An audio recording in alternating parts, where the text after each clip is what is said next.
La formation a été vraiment super parce que ça a été un atout à nous qui sommes au tout début de cette carrière de l'humour. On a eu beaucoup de formations sur l'improvisation, l'écriture, comment faire la posture.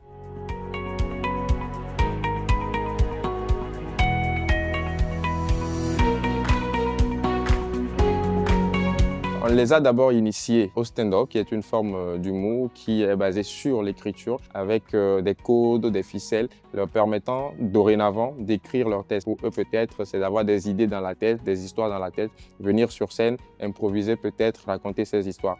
Mais nous, notre mission a été d'aller vraiment leur dire ce que c'est que le stand-up et l'importance de l'écriture dans ce processus. Il y a eu du travail aussi sur l'improvisation, sur la manière d'aborder les thèmes de retour et d'écoute active lorsqu'on est sur scène et de se mettre au diapason du public, c'est-à-dire être présent au moment où on est présent. Le public réagit aux éléments que vous donnez, il faut écouter et pouvoir réagir. On a parlé de diffusion internationale, là aussi on a essayé de leur donner des éléments pour le jour où ils auront la possibilité de produire des spectacles qui seront captés et qui seront diffusés à l'international pour qu'ils puissent avoir la possibilité d'avoir des éléments qui leur permettraient d'aller jouer ces spectacles sur d'autres scènes. Tu me vois par terre.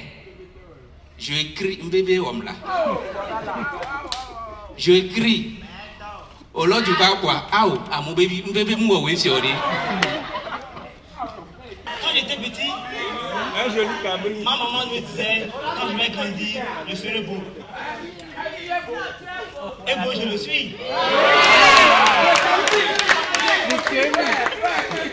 En matière de méthodologie, on est beaucoup plus basé sur la pratique. On a fait des exercices pratiques avec eux, d'échanger avec eux à base de ce qu'ils vivent au quotidien, de leurs propres histoires. Le principal, c'était de les instruire en même temps qu'on les formait. On n'avait pas assez de temps pour ne faire que de la théorie. On n'avait pas trop de temps pour faire toute la pratique. Donc, on leur donnait des masterclass théoriques en même temps qu'on les formait. Dieu m'a envoyé un mamadou.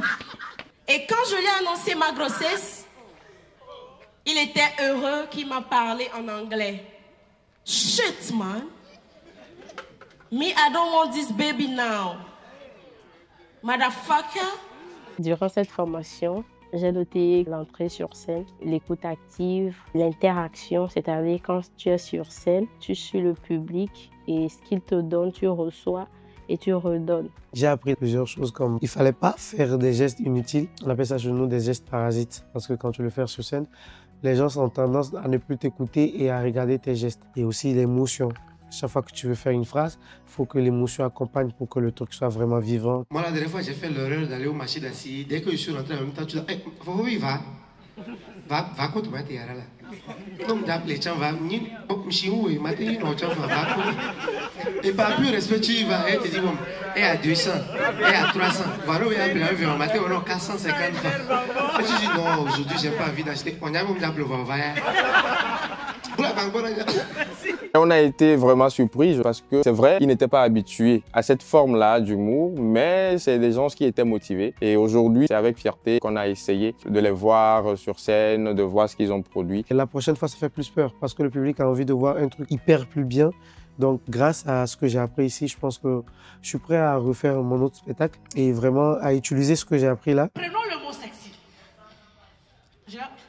Enlevons la dernière lettre du mot sexy, ça reste. Un homme qui dit que tu es sexy, il veut le... C'est clair. Prenons le mot sexe. Enlevons la première lettre du mot sexe, ça reste. Un homme qui a fait le sexe tout deuxième son. C'est clair. Prenons le mot ex.